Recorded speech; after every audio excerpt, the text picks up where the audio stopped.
Hello, everyone. Welcome to the Alterhuman Corner.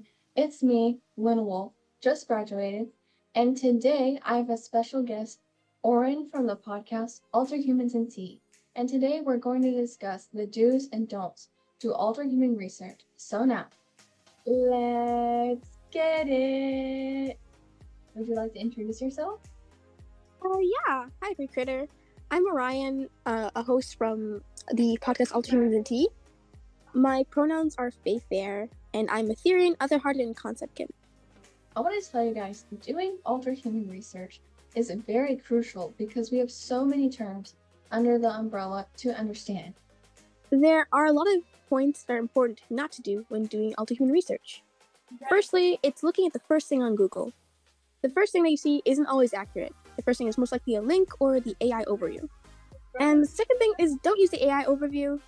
Nowadays it's proven that it's not technically always accurate, and it's best to maybe looking at the links that it's provided. And 3 is using Wikipedia. It's not very reliable, and the terms are kind of diluted or in complexity, or defined as synonymous with other terms. But there are specific Wikipedias exclusively for Alterhumanity, specifically the Alterhuman Wiki, the Alterhuman Wiki on Fandom, and the Otherkin Wiki. And lastly, the most important one is using social media.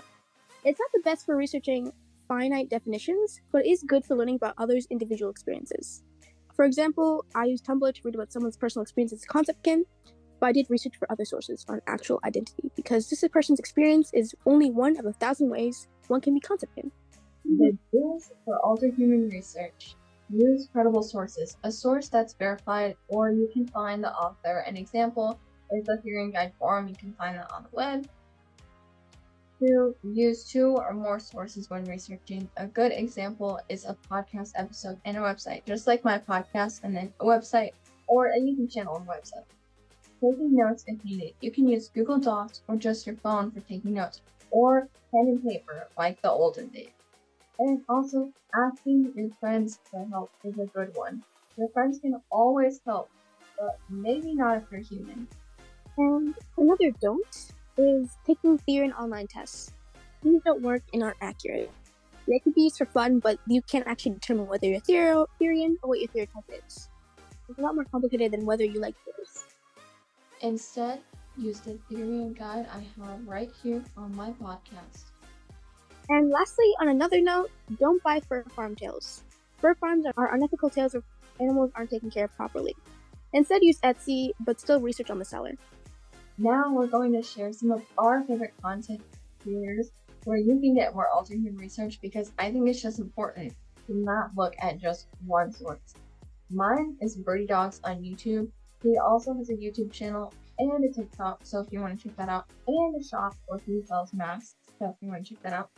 My second is Talvio. I've interviewed Talvio. He is such an amazing person. He is also on YouTube and on my podcast, so you can check that out. And mine are, I also like Birdie Dogs as well.